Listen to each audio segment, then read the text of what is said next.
In this video, I'm going to show you how you can use the virtual KAST crypto debit card to spend your cryptocurrency in the real world. So what I've done is I've deposited USDT into KAST.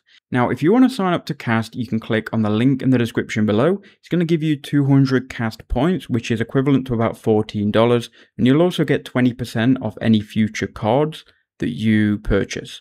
Now, once you've signed up and you've deposited your cryptocurrency, you can then click on the virtual card, or you can click on card icon in the top right hand corner. Once you've done that, you'll be then able to see all of your cards. By default, I've just got the basic virtual card. If you click on details on the left, it's going to show you all of the details that will be provided for any normal card that you get, right? You can then take those details and paste them into any application or any payment processor or any website that accepts payments.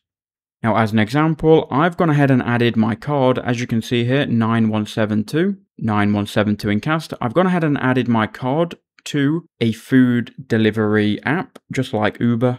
And what I'm going to do, I'm going to go ahead and place an order, and you'll see the transaction come out of the KAST app live. So we'll click place order. It's now processing, and we are awaiting delivery here.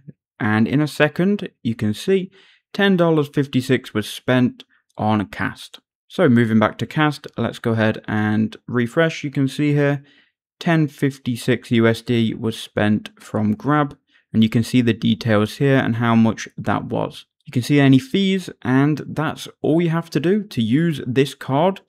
Top it up with crypto and spend it in the real world. Go ahead and sign up for KAST. I'll leave a link in the description below.